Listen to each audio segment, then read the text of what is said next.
예, 안녕하세요. 예, 서울대학교 정치외교학부의 김상배 교수입니다. 저희가 2025년도 한국국제정치학회 학예학술대회를 복합 다중위기의 시대라는 제목으로 지금 여수에 와서 개최하고 있습니다. 오늘 지금 진행하고 있는 이 세션은 한국국제정치학회와 한국사이버안보학회가 공동으로 주최하는 그 세미나 트랙인데요. 그래서 저희가 오늘 하루에 걸쳐서 그 세 개의 트랙과 내일 또 한 개에서 이제 네 개 세션을 저희가 좀 진행을 하고 있습니다. 그 중에서 저희가 두 번째로 진행하는 사이버 AI 국제정치의 국가 책략이라는 제목으로 이론적인 탐색을 하는 그런 논문 세 편을 발표하는 시간이 되겠습니다. 저희가 시간이 그렇게 많지 않은 관계로 발표자들께서는 한 15분 정도의 발표를 좀 해주시고 토론자들께서는 한 5분에서 한 7, 8분 정도 발표해 주시고 나중에 시간이 나오면 리스판스와 또 플로어에서 질문을 받는 식으로 진행을 하도록 하겠습니다. 먼저 세 분의 발표자를 소개해 드리겠습니다. 첫 번째는 우리 서울대학교의 신승유 선생 나오셨습니다. 예, 박수 부탁드립니다. 예. 사이버 핵 넥서스와 국제 질서의 안정성의 변화라는 주제로 발표를 하시겠고요. 두 번째는 또 서울대학교의 우리 정정혁 선생 나오셨습니다. 예. 박수는 이 방이 떠나갈 정도로 크게 치시는 게 좋거든요. 다시 한번 쳐주십시오. 그 앞에 신승유 선생의 주제하고 비슷한 주제일 수 있는데 결과 시각이 좀 다른, 그래서 AI와 핵 넥서스라는 시각에서 본 국제질서의 구조적 전환에 대한 주제입니다. 세 번째는 우리 서울대학교의 이종진 선생 나오셨습니다. 앞에 있는 두 주제가 시스템 레벨에서 질서의 변화에 대한 내용을 다룬다면, 세 번째 주제는 국가라고 하는 수준에서 행위자 수준에서 여기에 어떻게 대응할 것이냐라고 하는 것들을 이론적으로 탐색해보는 사이버 AI 국가 책략에 대한 주제라고 할 수 있겠습니다. 제가 소개해드린 순서대로 15분씩 발표 쭉 청해 듣고 남은 시간에 또 토론 듣는 식으로 진행을 하도록 하겠습니다. 예, 부탁드립니다. 안녕하십니까. 첫 번째 발표 맡게 된 서울대 외교학 박사과정의 신승유입니다. 시작에 앞서서 오늘 토론 위해서 바쁘신 와중에 자리해 주신 선생님들께 감사드리고, 또 이런 귀한 자리에서 좀 부족한 글 발표할 기회 주신 김상배 교수님께도 감사의 말씀드립니다. 자료집에 담긴 글의 제목에서 보시듯이 저는 사이버 핵 넥서스가 국제 질서의 안정성에 미치는 영향을 국제 정치학의 시각에서 설명해보는 그런 시도로서 논문을 작성을 했고요. 앞서 2022년에 영문으로 게재했던 논문 내용을 그 북챕터로 싣기 위해서 수정 보완하는 차원에서 준비를 했습니다. 사실 지난 11일 저희 자체 세미나에서 오늘 토론자로 오신 선생님들께 한번 발표를 했던 내용을 다시 한번 말씀드려야 되는 상황이라서 그 논문의 기본적인 논지 그리고 구성 위주로 발표드리겠습니다. 우선 사이버 핵 넥서스에 대한 개념 정의는 좀 해야 될 것 같은데요. 이 사이버 핵 넥서스라는 게 연구의 어떤 분석 대상이나 또는 그 범위에 따라서 달리 정의되는 부분이 있는 것 같습니다. 무기 체계에 대한 이야기에만 국한하는 논의도 있는 것 같고, 또 굉장히 포괄적인 관점에서 어떤 방산 분야에서 나타나는 그런 동화까지도 아우르는 방향으로 그 개념화하는 그런 접근도 있는 것 같은데, 저는 우선 시작은 핵무기나 그 관련 무기 체계 등에 대한 그 군사 자원에 대한 사이버 위협에 한정을 해서 이 넥서스를 규정을 했고요. 물론 이어서 말씀드리겠습니다만, 그러한 위협의 어떤 파급력이라는 것이 단순히 무기 체계를 어떤 교란하거나 마비시키는 정도에 머무는 것은 아니라 다층적인 위협으로 나타나기 때문에 그런 점은 좀 저희가 주목을 해야 될 것 같다라고 생각이 들고요. 이 사이버가 안보 문제로 부상한 이후로 이런 핵무기의 어떤 사이버 위협 취약성 같은 것들이 커졌다는 건 주지하는 사실입니다만, 제 논문은 사이버 핵 넥서스로 인한 위협이 거시적인 차원에서 또는 구조적인 차원에서 국제 질서의 안정성을 감소시키는 방향으로 영향을 미치고 있다라는 것을 저는 주장을 했습니다. 이런 어떤 시각을 좀 뒷받침하는 차원에서 저는 우선 국제 질서에 대한 영국학파의 헤들리브리나 키신저 같은 학자들의 어떤 개념적인 정의를 좀 참고를 해서 이 질서라고 하는 게 구조적, 구성적 그리고 제도적 측면으로 이루어져 있다라고 정의를 했고요.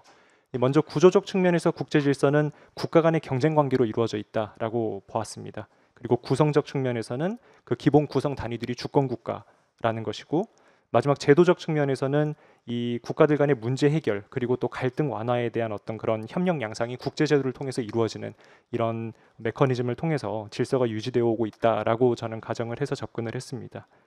이제 이 질서에 앞서 말씀드린 세 가지 측면에서 나타나는 그 변화가 있을 때 그 안정성이라고 하는 것도 좀 상태를 달리하게 된다라고 보고, 이제 이러한 어떤 주장을 좀 더 풀어보는 설명하는 차원에서 주류 국제 정치 이론에 해당하는 현실주의, 뭐 구성주의, 또 제도주의적 자유주의, 이 세 가지 이론의 가장 어떤 기본적인 시각 내지는 어떤 자원을 좀 복합적으로 원용을 해서 앞서 말씀드린 이런 주장을 뒷받침하는 식으로 2장의 이론 파트를 작성을 해 보았고요. 그리고 3장에서는 사이버 핵 넥서스가 왜 단순히 앞서 말씀드렸던 것처럼 무기 체계에 대한 사이버 공격의 수준을 넘어서 구조적인 수준에서 나타나는 위협이 되는가를 설명을 했습니다. 시간 관계상 이 부분을 자세히 설명드릴 수는 없으니까 간략하게만 말씀드리면, 이 사이버 핵 넥서스는 앞서 말씀드린 것처럼 기술적 층위에서의 위협이기도 하고 또 국가 전략의 층위에서의 위협이기도 하고 가장 거시적인 차원에서는 구조적 층위에서 영향을 미치는 위협이다라고 볼 수 있겠습니다. 우선 기술적 층위이자 가장 미시적인 수준에서는 단연 핵무기와 핵 지휘 통제 통신 체계 또는 뭐 미사일 체계라든지 이런 관련 무기 체계 등에 영향을 미치는 위협이겠고요. 두 번째 국가 전략의 층위에서는 핵 보유국의 어떤 핵 구상이라든지 핵 억제 전략이나 또는 핵 태세 같은 것들의 변화에 영향을 미치는 주요 요인으로 작용을 한다라고 보았습니다.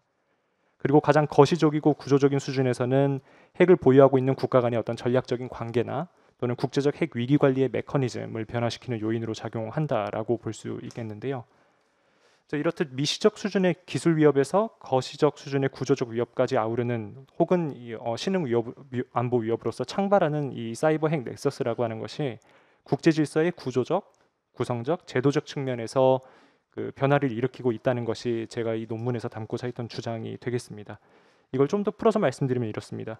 첫 번째는 무기 체계의 디지털화가 빠르게 진행되고 있는 상황에서 말씀드렸던 것처럼 취약성이 증가를 하는데, 또 핵무기에 대한 사이버 위협도 증가를 하고 있는 상황이고요.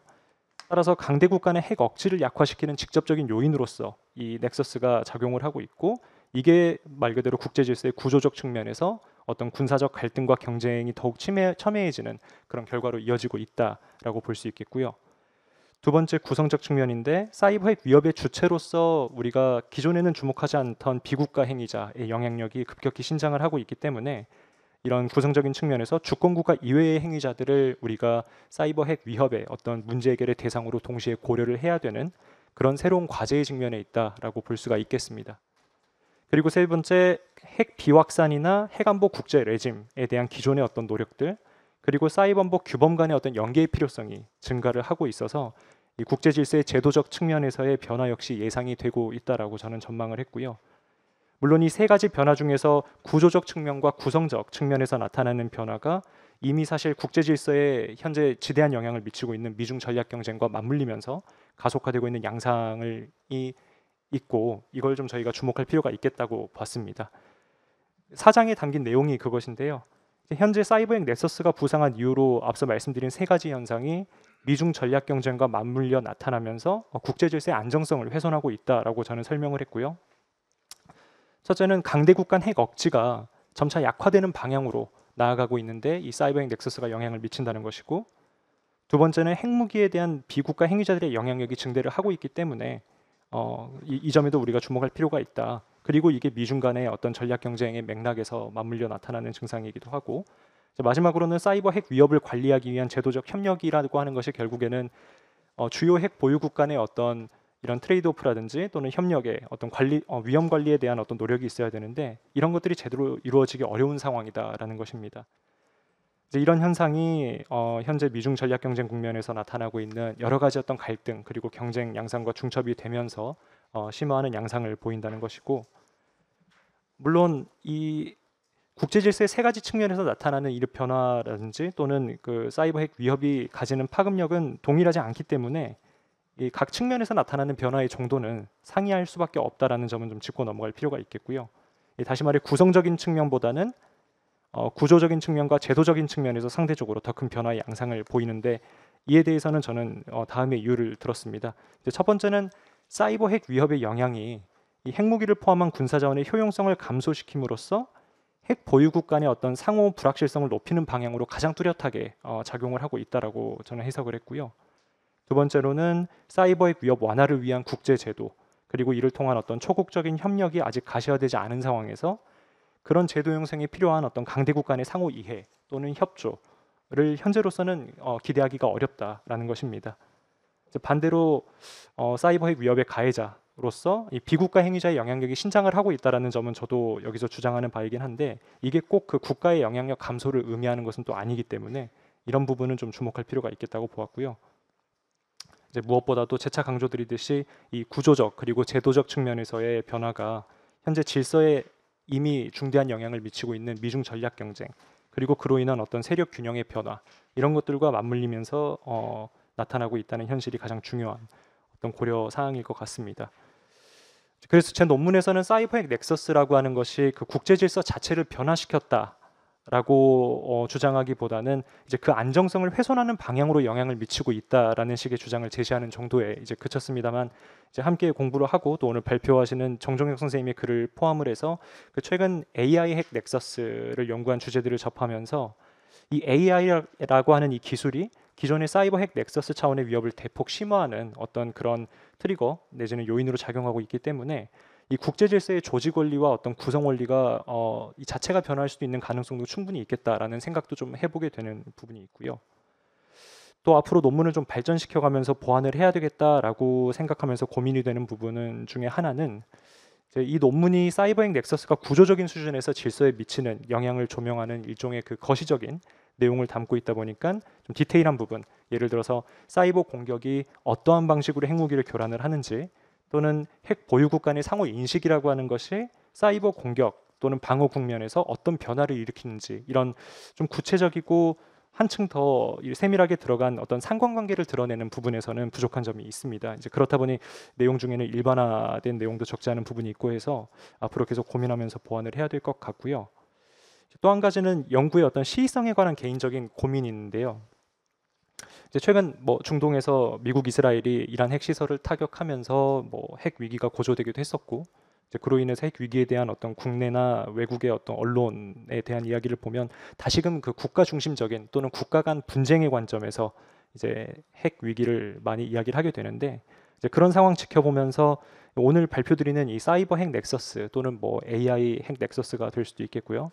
이것에 관한 이야기가 좀 제 스스로도 좀 멀게 느껴지는 면이 있어서 걱정을 했습니다만, 이제 그러다가 그제인가요? 그 중동 위기가 사실상 그 당사국들 사이에서 약속 대련을 통해서 매너지가 됐다라고 하는 그런 측면이 있기도 해서 그 결과로 휴전 국면에 들어갔다는 소식도 있고 해서 이 합리적인 국가들 사이에서는 이렇게나마 핵 위기를 관리할 수 있는 기회가 그래도 마련이 될 수는 있는데, 앞서 말씀드렸던 이 사이버 핵 넥서스로 인한 어떤 불확실성의 증가라든지 이런 위험 요소가 커지면 커질수록 이런 기회가 마련되기는 훨씬 더 어려울 수도 있겠다라는 생각도 들었습니다. 이제 그런 측면에서는 오늘 말씀드리는 이런 내용들이 그저 너무 먼 이야기는 아니겠구나라고 하는 좀 생각을 하게 됐고요.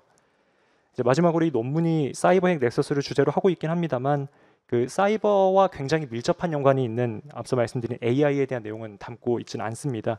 이제 이 둘을 사실 분리하는 것이 기술적인 측면에서 유의미한가라는 생각도 많이 들고 있어서 이제 그를 보완하는 과정에서 앞으로 AI 기술에 대한 내용을 또 더해야 되나? 물론 이제 연구를 하는 과정에서는 더해야 되겠지만 이 논문 자체에서 더 담아야 될까라고 생각을 하다가, 이 AI를 이미 사이버 안보의 일부로 담아내서 좀 설명을 하기에는 그 몸집이 너무 커져버린 그런 측면이 있어서 저는 우선 사이버 위협에만 초점을 맞춰서 논문을 작성했다라고 말씀드려야 될 것 같습니다. 이건 뒤이어서 발표하실 이 정종혁 선생님의 연구에 잘 담겨 있기 때문에 좀 보완이 될 것으로 기대하면서 발표 마치도록 하겠습니다. 감사합니다. 예, 신승윤 선생 발표 감사드립니다.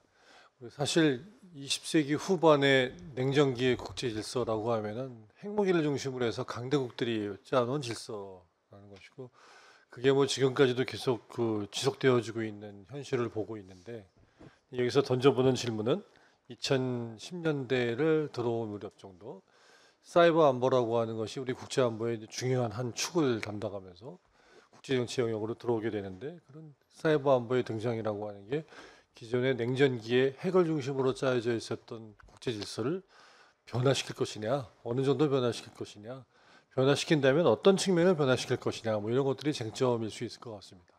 일단은 뭐 핵무기와 관련된 지휘 통제 시스템 자체가 해킹을 당해가지고 교란이 될 수도 있고, 또 엉뚱한 방향으로 발사가 되거나 뭐 예기치 않은 사고를 야기할 수 있을 뿐만 아니라, 그런 것들을 또 염두에 둔 새로운 어떤 전략의 변화라고 하는 것도 이제 예견되지 않나라고 하는 그런 컨텍스트 속에서 국제정치학계에서 한 10여 년 이전에 부터 제기되었던 질문이라고 할 수 있겠고요. 우리 신승윤 선생의 논문은 그런 것들을 국제정치 이론에서 우리가 논의하는 현실주의, 자유주의, 구성주의라는 그런 시각을 투영해서 각각에서 논제로 삼고 있는 이슈들이 핵의 사이버가 더해짐으로 인해서 어떤 변화를 가져오게 되느냐에 대한 부분들을 탐색해 준 논문이라고 할 수 있겠습니다. 본인도 스스로 이제 나중에 지적을 하게 되겠지만, 어떤 면에서는 굉장히 많이 변한 분도 있었고, 어떤 면에서는 아직 여전히 20세기적인 유산이 남아있는 이런 부분들도 있어서, 그런 것들이 어떻게 서로 얽혀지느냐에 대한 복합적인 양상들을 보는 것이, 그걸 분석해내는 것이 국제정치학의 어떤 과제이지 않을까라는 생각을 해보게 됩니다. 그런 의미에서 넥서스라고 하는 그런 표현을 써서 사이버 핵 넥서스라는 표현을 좀 썼던 것 같고, 그런 것들이 우리에게 주는 충격이 무엇인지를 탐색해보는, 특히 한반도에서 북핵 현실을 우리가 맞닥뜨리고 있는 상황에 북한이 또 사이버 공격도 가해지고 있는 이런 현실 속에서 문제를 어떻게 볼 것이냐라는 제기를 해준 것 같습니다.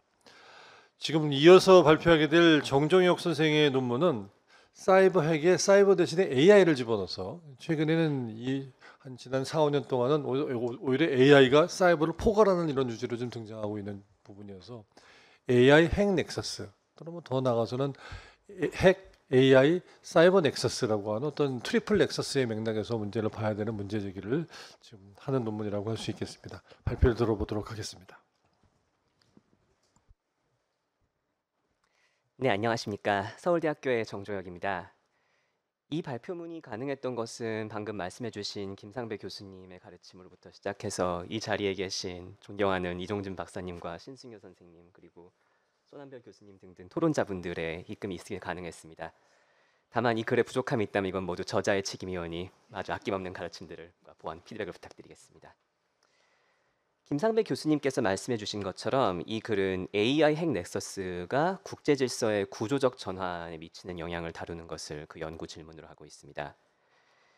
이 AI 핵 넥서스란 결국 인공지능의 발전과 그에 따른 핵 능력과의 통합을 상정하는 것인데, 이 통합이라는 것은 인공지능이 핵의 운용에 있어서의 단순한 전력 승수로서 작용하는 것이 아니라 그 쌍방향적이면서 필요 불가결한 통합을 통해서 지금까지 없었던 또 다른 조직 원리를 창발해내는 것을 전제를 하고 있습니다. 그리고 이에 따른 국제 질서의 전환이란 지금까지 있었던 국제 질서의 조직 원리가 단순히 강화 혹은 약화되는 것을 넘어서 역시 세력이나 혹은 제도, 그리고 규범적 차원에서 새로운 조직 원리 자체의 변환을 일으킨다라는 것을 상정을 하고 있습니다. 이것이 현재 제 전망이자 또 분석이기도 하기 때문에 이것이 또 역시 현재 논리적으로 적합한지에 대해서도 많은 피드백을 부탁드리겠습니다. 결국 제 연구 질문은 인공지능의 발전과 핵 능력과의 통합에 의한 AI 핵 넥서스의 부상이 핵에 기반했던 국제 질서의 구조를 어떻게 전환시키는지를 묻는 것인데요. 이 AI 핵 넥서스와 그리고 기존의 핵 기반 국제 질서를 대조하는 구조를 제 논문은 취하고 있는데, 이 핵 기반 국제 질서란 선행 연구들이 핵에 대한 관리 질서로서의 이른바 뉴클리어 오더를 논했던 것에서 한 발 더 나아가서 이 핵에 기반해서 국제 질서의 세력과 제도와 규범적인 조직 원리가 편성되었던 뉴클리어 베이스드 인터내셔널 오더의 조직 원리가 어떻게 변하는지를 문제시하고 있습니다. 그리고 이것은 핵의 무력 사용을 제어함으로써 인류의 생명을 보존하고 그 절멸을 방지한다라는 보편적인 문제의식 하에 그동안의 국제 질서가 세력 차원에서는 이 핵의 사용을 제어하는 전략적 안정성, 그리고 제도적 차원에서는 이 핵의 확산을 단순히 방지하는 것을 넘어서 그와 관련해서 보유국과 비보유국들의 역할 구분과 비보유국들의 주권 제한에 대한 전 세계적인 제도적 합의가 이루어졌음을 상정하는 비확산 체제, 그리고 규범적 차원에서는 핵의 사용을 역시 도덕적으로 배척하는 이른바 이 핵터부에 기반한 규범 질서가 있음을 전제를 하고 있는데요. 특히 이러한 규범적 질서나 제도적 질서 그리고 세력 질서라는 것은 핵의 체형을 제어한다는 문제의식에 기반하면서도 또 동시에 그와 관련된 국가들의 세력 분포와 또한 이 제도적 합의 그리고 극단적인 무력 사용을 전체적으로 배척하면서도 하지만 그 세력의 축적을 역시 용인하는 이른바 제한적인 구범 질서를 전제를 하고 있습니다. 그렇다면은 이 AI와 핵의 통합에 의한 AI 핵 넥서스가 이 조직 원리에 어떠한 전환을 일으키는 것인가를 묻는 것이 제 글의 요체를 할 수 있는데요. 그 전에 이 AI와 핵 넥서스에 대해 개념에 대해서 아마 간단하게 말씀을 드려야 할 것 같습니다. 이에 대해서는 발표문에서 좀 상세하게 논하긴 했습니다만은 먼저 선행 연구들이 논했던 그 협의의 AI 핵 넥서스는 AI가 핵에 결합되면서 일으키는 이른바 좀 기술적인 함의들을 강조했다고 할 수 있겠습니다. 이 흔히들 뭐 존슨이나 그런 호로비츠 등이 중도 논하는 이른바 기술적 돌파의 가속화나 혹은 이런 불확실성의 문제 그리고 AI에 의한 예측 및 추적 능력 강화 등을 논한다고 한다면은 이 광의의 AI 핵 넥서스는 A와 핵이 통합됨에 의해서 세력과 AI 능력이 불가분적인 관계를 취하게 되고 AI 능력에 따라서 국가의 행동이 좌우되며 그리고 AI와 빅테크 등의 AI 비국가 행위자가 국제 질서에 있어서 행위자로 부상하고 그리고 국가 간 관계가 역시 AI 특징을 반영하게 되며 또한 상시적으로 상대 국가의 AI 능력에 대한 교란이 시도됨에 따라서 평시와 전시의 구분이 모호화되는 이러한 국제 질서의 변화를 전제를 하고 있습니다. 그렇다면 이러한 AI와 핵의 통합이 진전됨에 따라서 국제 질서의 세력과 제도와 규범적인 조직 원리가 어떻게 변하는지에 대한 상세한 논의가 결국 제 발표문의 후반부를 할 수 있겠는데요. 세력 차원에서는 역시 신승효 선생님께서 논해 주신 거의 연장선상에서 기반적인 전략적 안정성이 교란될 수 있음을 주장하고자 합니다.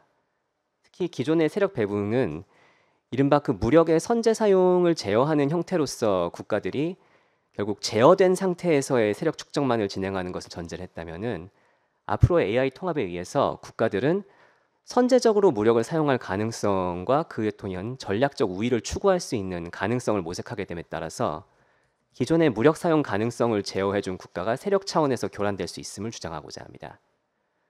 그리고 제도적 차원에서는 그동안의 비확산 체제는 핵 비보유국들의 주권을 제한하는 대신에 핵 보유국들이 그에 대해서 안보와 경제적인 반대급부를 제공하는 일종의 제도적인 타협을 이룰 수 있었지만은 앞으로는 인공지능이 그러한 타협을 교란할 수 있는 작용을 미침에 따라서 결국 비보유국들 입장에서는 핵 보유국들이 그러한 반대급부를 제공할 것이라는 신뢰성을 약화하게 되고 보유국들의 입장에서는 비보유국들이 오히려 그러한 확산 체제를 우회해서 자신들의 전략적 안정성을 교란할 수 있다는 위험이 직하해서 그러한 확장 억지 등의 반대급부 제공을 더시든 후퇴시키는 결국 제도적 합의의 교란이 이뤄진다는 것을 강조하고자 합니다.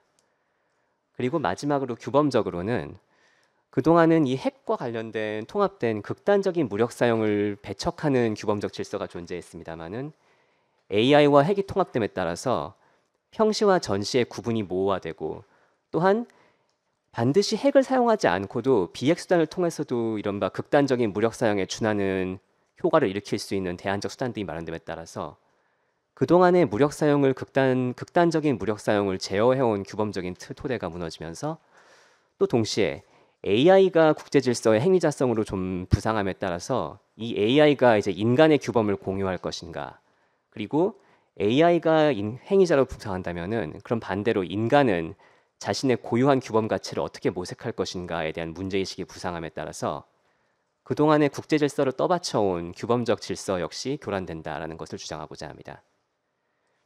이러한 변화가 통합됨에 따라서 결국 전체적으로 국제 질서의 행위자들은 핵 기반 국제 질서와 달리 상대적 이익 추구를 더욱더 극단화하고 또한 무력 사용의 그 가능성을 용인할 수 있는 국제 질서로 그 조직 원리가 전환된다라는 것을 저는 주장을 하고 있습니다. 그럼 이러한 국제 질서의 전환 가능성에 대해서 한국은 그렇다면 어떠한 함의를 도출할 것인가를 논의하고자 하는 것이 이 논의의 결론할 수 있겠는데요. 한편으로는 한국은 세력적 차원에서는 이제 이 무력 사용이 보다 더 활성화될 위험성을 용인을 하면서 동시에 한국이 이 비확산 체제 하에서 계속 그 역할을 유지할 것인지 또한 반대로 그 비확산 체제를 위반하는 그에 따른 반작용을 감수하지 않으면서 또 동시에 스스로의 그 안보를 어떻게 추구할 것인지를 모색하게 될 것이고, 마지막으로 한국은 더 이상 한국을 대상으로 한 혹은 한국을 주체로 하는 극단적인 무력 사용이 더 이상 그 규범적으로 배척되지 않을 가능성을 염두에 두고 그 안보 정책과 또한 스스로의 행위자성을 모색해야 된다고 생각합니다. 이 논의를 통해서 앞으로는 결국 전체적인 국제 질서의 전환 가능성을 논의하는 동시에 앞으로의 국제 질서가 이 핵에 대해서 그 명백한 이른바 제도적이나 혹은 세력적 혹은 규범적인 규제 자체가 좀 부재했던 1940년대 초반, 1940년대 중반에 이른바 핵 초기의 질서의 반복으로 이루어질 것인지, 혹은 새로운 형태로서의 접근을 요할 것인지를 논의해 보고자 하고, 동시에 제가 주장하고 하자는 것들에 이것을 인과적으로 검증하고 그것을 판단할 수 있는 지표가 무엇인지를 계속 모색해 보고자 합니다. 그리고 마지막으로는 이 국제 질서의 전환에 대응해서 한국이 어떠한 정책적이면서도 이론적이면서 그리고 동시에 규범적이면서도 제도적인 정책을 펴야 할 것인지를 모색해 보고자 하는 것이 향후 연구의 과제가 될 것입니다. 이와 관련해서 이제 신승효 선생님과 이종진 박사님의 발표에서 배우고 또한 여기 계시는 많은 훌륭하신 토론자분들에게서 배우고자 합니다. 감사합니다. 예, 감사합니다. AI 핵 넥서스가 국제 질서의 구조에 어떤 전환을 가져오느냐에 대한 주제였고요.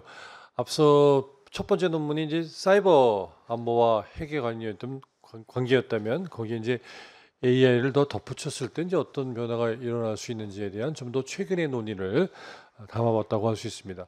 사실 최근에 사이버 안보와 AI의 넥서스에 대한 것도 굉장히 큰 연구 주제 중에 하나이거든요. 뭐 해킹이라고 하는 거가 이제 인간이 하는 게 아니라 AI가 하고 또 거기에 대한 방어도 이제 AI가 하는 것들이 가해지게 되다 보니까 그 복잡성이 좀 더 더해가고 있는 이런 상황이라고 할 수 있는데, 그런 맥락에서 지금 두 번째 논문이 다룬 AI에 대한 얘기는 사실 그 바탕에 사이버를 깔고 있는, 그래서 제가 아까 사이버 AI 뉴클리어 트리플 엑서스라는 말씀을 드렸던 것처럼 그런 복잡해지고 있는 과정 속에서의 국제정치의 변화에 대한 논문을 다루었다고 이해하시면 좋을 것 같습니다.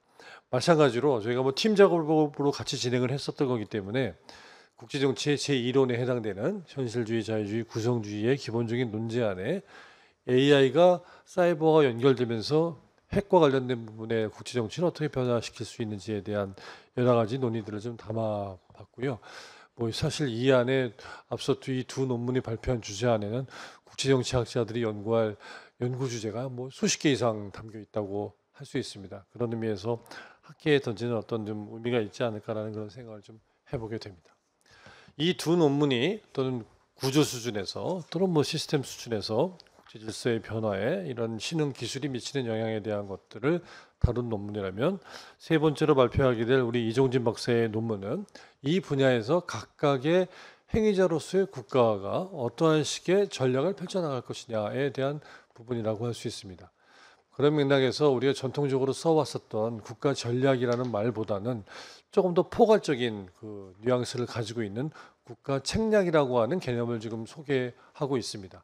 이거는 스테이트 크래프트를 이제 우리말로 번역을 한 건데요. 뭐 좀 더 한자어 뜻을 살리면서 번역을 하자면 이제 치국의 나라를 다스리는 데 필요한 책략이라는 의미로 치국 책략이라고 할 수 있을 것 같은데, 좀 더 대중적인 용어를 쓰기 위해서 국가 책략이라는 용어를 쓰면서 최근에 좀 연구를 좀 진행하고 있습니다. 핵시대의 국가 책략이 되게 중요했던 부분인 거고, 거기 또 새로운 난제로서 사이버 안보가 부과되어지게 되면서 국가 책략은 더 어려워지고 AI가 들어오면서는 더 복잡해지는 이런 과정 속에 우리가 앞으로 미래를 헤쳐나갈 국가 책략을, 이건 글로벌한 차원에서뿐만 아니라 한반도에서 우리에게 닥쳐있는 되게 중요한 현실이라고 할 수 있는데요. 이런 부분들을 어떻게 펼쳐나갈 것이냐에 대한 얘기를 지금 해보려고 합니다. 특히 아직 뭐 이런 경험적인 연구들이 많이 지금 축적되어 있는 상황이 아니기 때문에 그 어떤 첫 발돋움을 하는 디딤돌 역할을 하는 이론적인 논의를 이제 이종진 박사가 펼쳐보는 시도를 좀 해봤습니다. 예, 발표 부탁드립니다. 네, 안녕하십니까. 서울대학교 이종진이라고 합니다. 제가 발표하고자 하는 주제가 사이버 AI 국가 책략의 이론. 저희가 앞서 그 김상배 교수님께서 말씀하신 것처럼 제가 그 국가 전략이라는 것을 가지고 지금 전공해서 공부를 하고 있는데 이 국가 전략과 국가 책략 저도 쓰면서 계속 혼동이 일어나거든요. 그래서 쓰다가 국가 책략을 쓰다가 어느 순간 가보면 국가 전략으로 가 있고 이렇게 계속 바뀌고 있는데 말씀하신 것처럼 포괄적인 의미를 찾기 위해서 국가 책략에 대한 저는 유형화 혹은 어떤 토대에서 이 국가 책략을 운영할 수 있을지 혹은 그 양상이 어떻게 될지에 대해서 고민을 하면서 이 논문을 작성하고 있습니다. 먼저 이 사이버 AI 국가 책략을 구성하기 위해서는 차근차근 간다면 일단 책략이 어떻게 만들어지는가, 그리고 국가 책략은 무엇인가, 그리고 사이버 AI 국가 책략이라는 게 어떻게 만들어지고 어떤 양상을 띠는가, 이렇게 단계적으로 좀 말씀드리겠습니다.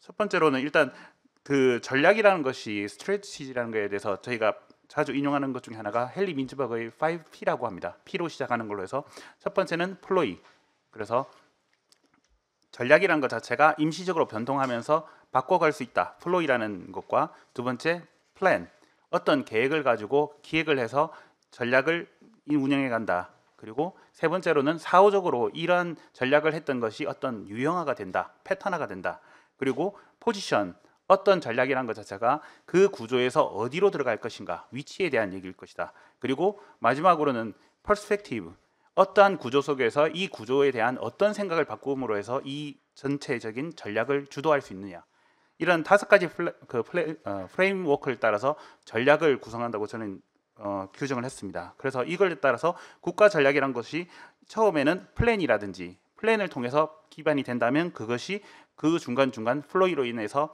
임시 변동적으로 변하고, 그것이 사후적으로는 패턴을 나타낼 것이고, 그 패턴이 포지션을 하든지 혹은 퍼스펙티브 자체를 바꾸는 거지에 따라서 그것이 선도국이든 혹은 중견국이든 아니면 후발국이든 그런 거에서 다르게 나타난다고 저는 정의를 했습니다.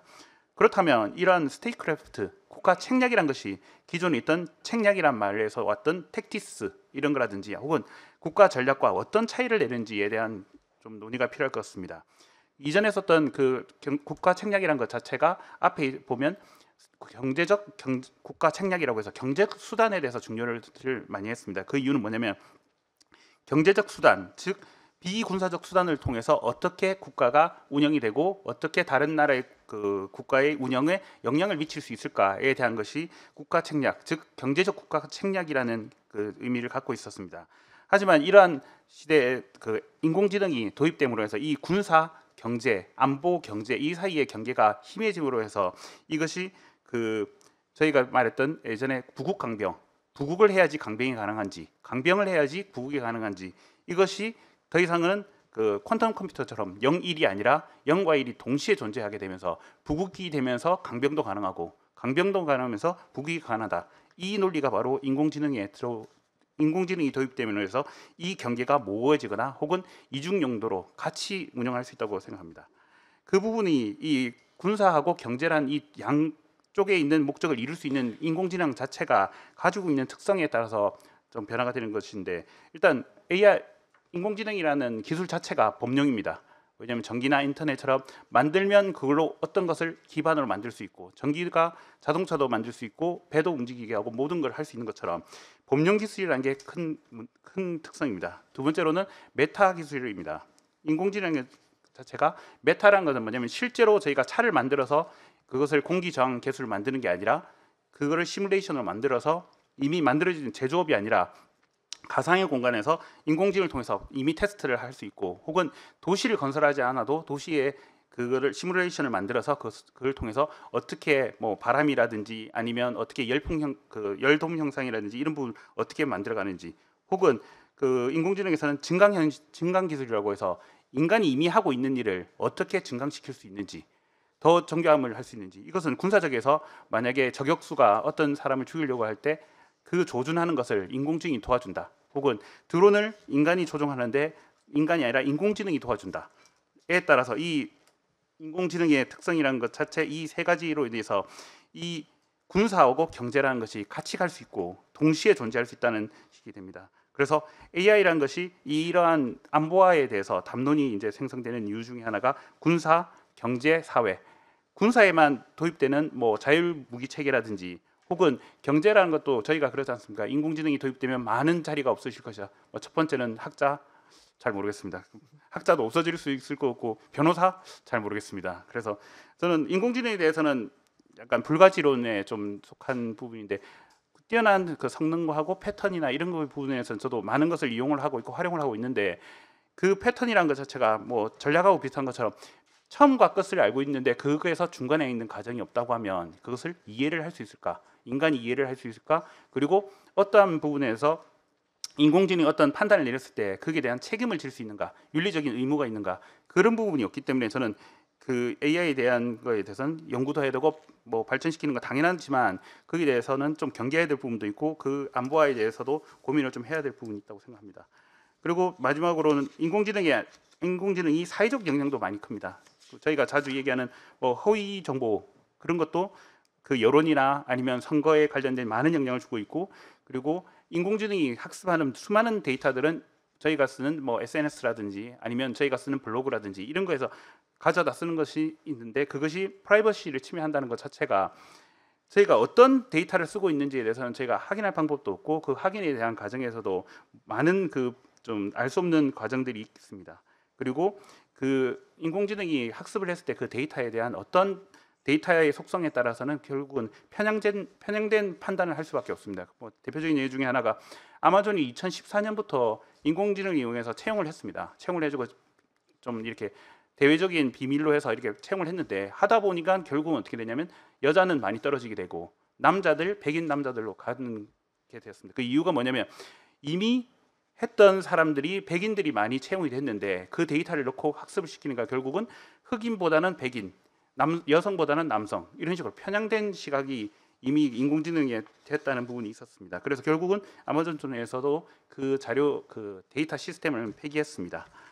그러면 저희가 이 국가 책략이라고 했을 때 이게 모든 국가가 국가 책략을 만들 수 있다? 만들 수는 있다고 생각합니다. 하지만 이 만드는 거에 대한 그 관점의 차이는 존재한다고 생각합니다. 그래서 선독이라고 할 수 있는 미국 혹은 중국에 대해서는 이 그 국가 책략이라는 것 자체에서 사이버 AI 국가 책략에서는 일단은 자원의 부분입니다. 저희가 예산이라든지 인력이라든지 이 부분을 어떻게 집중할 것인가, 뭐 AI 발전을 위해서 어떻게 할 것인가, 지금 가지고 있는 물질적인 혹은 인력 체계에서 어떻게 집중할 것인가, 이 부분에서 국가 전략과 책략의 차이가 나타나는 것으로 생각합니다.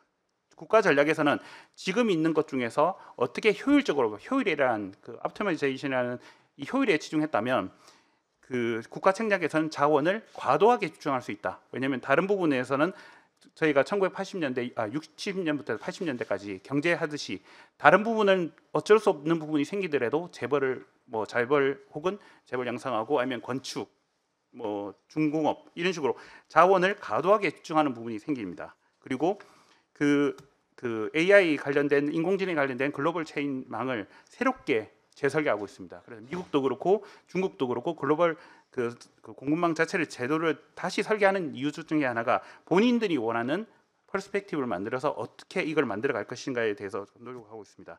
그리고 마지막으로는 이런 인공지능이라는 것 자체가 어떻게 우리가 인식하고 어떤 정체성을 갖고 있는지에 대해서도 재구성을 하려고 노력하고 있습니다. 그래서 서브렌 AI라든지 아니면 많은 인공지능에 대한 담론을 넣어서 거기에 대한 AI나 혹은 사이버 AI에 대한 이 정체성 자체에 대해서 재구성하려는 시도를 보이고 있습니다.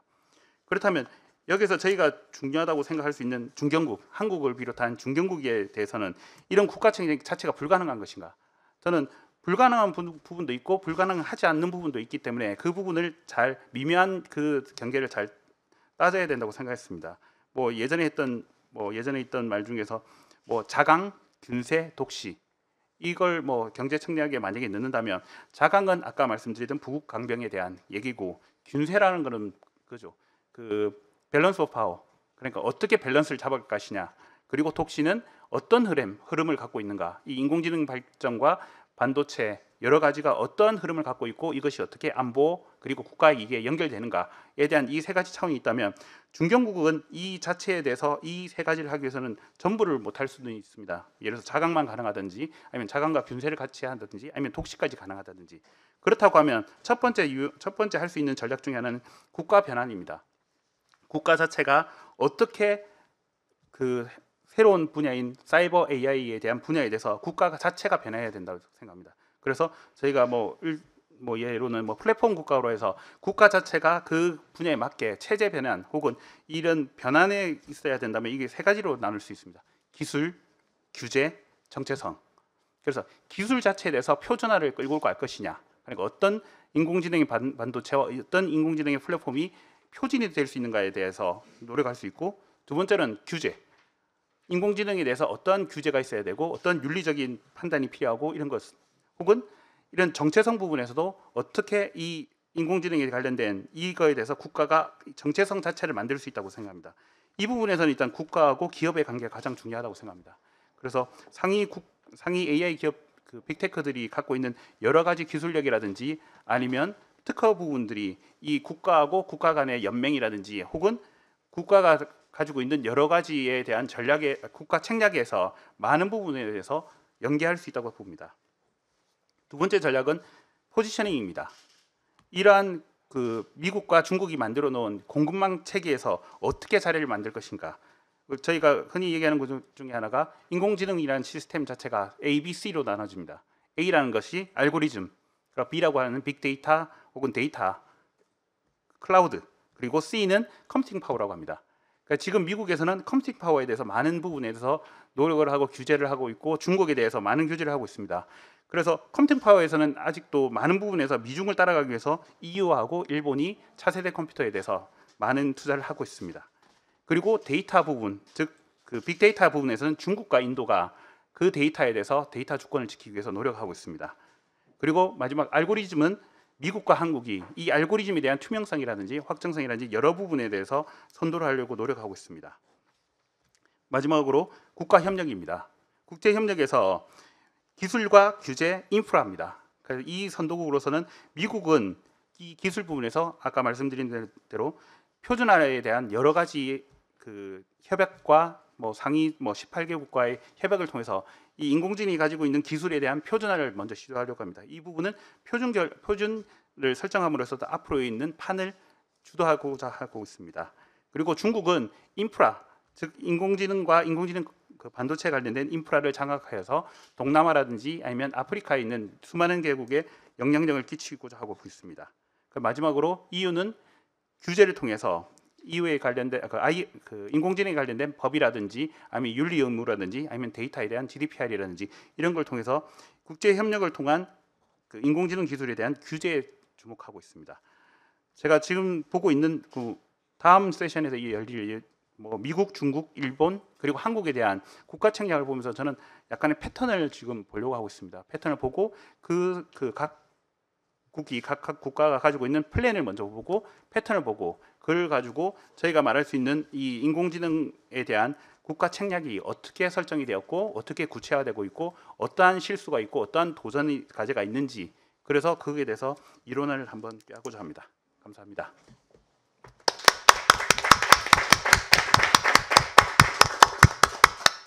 예, 감사합니다. 스테이트크래프트라는 말을 뭐 저희 국제정치 분야에선 뭐 오랫동안 써왔다고도 할 수 있는데요. 뭐 제일 먼저 떠올릴 수 있는 건 근대 국제정치의 주요 행위자라고 할 수 있는 모던 네이션 스테이트의 스테이트크래프트에 대한 얘기에서 좀 연상하게 되고, 다양한 이론과 또는 사상적인 논의들이 그걸 백업을 했던 것 같습니다. 또 뭐 여러 가지 논의들이 많이 있어서 뭐 어느 한 사람의 이론가의 정의를 따오기가 좀 애매한 부분인데, 그냥 포괄적으로 그냥 얘기하면 그 당시 국제정치의 전체적인 상황의 변화를 제대로 읽어내고, 그죠? 거기서 내가 힘을 길러가지고 적응할 수 있는 역량을 갖추고, 근데 내 힘만 기른다고 되는 게 아니라 주변 국가들의 관계적인 맥락 속에서 문제를 풀어나가는 이런 식의 어떤 그 외교적인 전략 같은 것들이 이제 겹쳐지게 되는 과정 속에서 그 나라 자체가 뭐 근대적인 의미에서의 북극강병이라고 할 수도 있겠고, 또는 현대적인 의미에서 좀 더 디지털 기술과 관련된 쪽에 역량을 갖추게 되는 국가로서 성장해 나갈 수 있는, 그렇게 해갈 수 있는 어떤 전략적인 능력이라고 뭐 포괄적으로 얘기해 볼 수 있을 것 같습니다. 뭐 그런 맥락에서 봤을 때는 군사적인 차원에서 국가 책략이 수백 년의 역사 동안 국제 정치에서 중요한 부분이었고, 또 최근에 또 이게 또 그 글로벌리제이션과 다양한 어떤 경제 안보의 이슈들을 겪게 되면서 이런 경제와 안보 문제를 넥서스를 어떻게 풀어나갈 것이냐 하는 것들이 또 다른 스테이트크래프트의 이슈로서 최근에 제기되어 왔고, 그런 연속선상에서 봤을 때 21세기 미래에 굉장히 중요한 스테이트크래프트의 구성적인 요소이자 또 하나의 큰 특성을 규정하는 것으로서 이 디지털 분야, 디지털 기술과 관련된 분야의 디지털 스테이트크래프트가 중요한 것이지 않겠냐라고 하는 문제의식을 바탕으로 그 중에서도 특히 사이버와 AI라고 하는 변수에 초점을 맞춰서 논의를 펼쳐준 게 이종진 박사의 논문의 어떤 기본적인 문제의식이었지 않나라는 생각이 듭니다. 아직은 좀 더 발전해 나갈 여지들이 많이 있지만 뭐 굉장히 중요한 개념적인 포인트들을 지금 제기해 준 것 같고요. 앞으로 학회에서의 토론과 그 연구를 진행시켜 나가는데 좀 디딤돌이 됐으면 하는 바람입니다. 지금 세 분의 그 발표를 들었고요. 어떤 면에서는 세 분의 발표가 각각이라기보다는 세개 연결되어 있는 그런 발표라고 할 수 있습니다.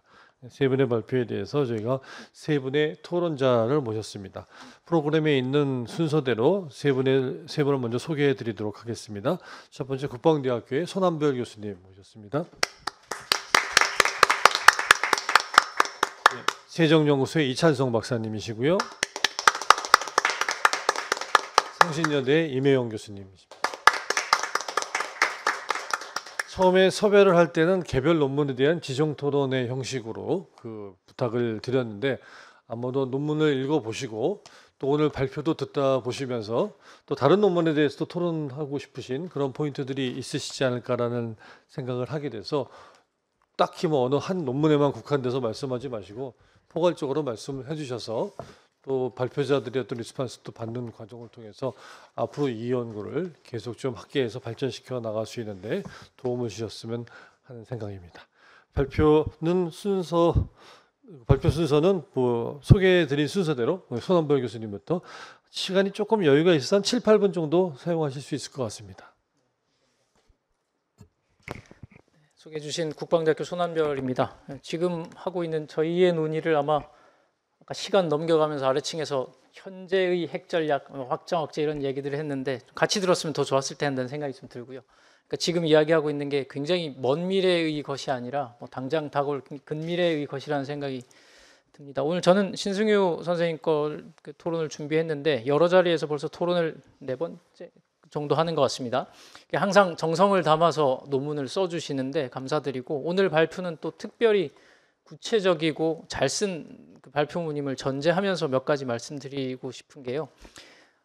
게다가 이제 김상배 교수님 말씀하신 대로 사전 토의를 했는데 또 그대로 하면 담합하는 게 되니까 좀 특별한 내용 다른 얘기를 해보도록 하겠습니다. 전에 이제 사전 토의할 때 했던 내용은 크게 한 뭐 3가지 정도 있었습니다. 그러니까 공중이나 우주 사례와 같이 새로운 공간이 발생을 하면 새로운 영역이 나타나면 갈등 요소가 더 증폭되고 공격 우세 상황이 벌어지고 취약성이 더 식별되고 뭐 이런 이야기들을 했고요. 그건 뭐 어떻게 생각하면 당연해 보이고 두 번째는 지금 이 발표문에서 나타나는 것처럼 굉장히 거대 담론, 패러다임을 가지고 무리하게 억지로 적용하는 느낌이 좀 있어서 좀 억지로 집어넣는다는 것에 대해서 지적을 전에 한번 드렸고 좀 더 발전하자면 이 컨텐딩 띠오리들을 좀 더 내려가서 그걸 어떻게 조합하고 비편적으로 적용할 것인가를 발전시키면 좋겠다라고 저번에 사전 토의 때 말씀을 드렸습니다. 오늘 제가 3가지 간단하게 말씀드리려고 합니다. 첫 번째는 구조, 구성, 제도 이렇게 3단 틀을 말씀하셨는데 또 정정욱 선생님도 이렇게 구분을 좀 해주셨고요. 4가지로 하셨지만 이렇게 저는 이렇게 분석의 수준을 나누는 거 굉장히 좋아하고 의미가 있다고 생각합니다. 다만 제가 오늘 말씀드린 건 어쩌면 구성이 핵심이 될 수도 있겠다라는 말씀을 드리고 싶어요. 그러니까 이걸 뭐라고 그럴까요? 메타 구성주의 또는 이제 요즘에 계속 이야기하는 양자학 기반 구성주의 이런 거랑도 연결이 될 수 있을 것 같은데 이종진 박사님 말씀하신 것처럼 그런 거죠. 이제 AI, 양자 컴퓨팅 이런 것들이 개입하면 인간의 의사결정 밖에서 위협이나 억제의 개념이 혹시 이렇게 재정이 되지 않을까라는 이야기들입니다. 이종진 박사님 말씀에 따르면 부국과 강병이 동시에 증진되는 것을 잘해 두셨는데 또 어떻게 생각하면 동시에 감소되는 경우도 발생할 수 있다고 생각이 들고요. 그래서 단순히 구조나 제도만으로는 위험 관리가 불가능한 상황이 올 수 있겠구나.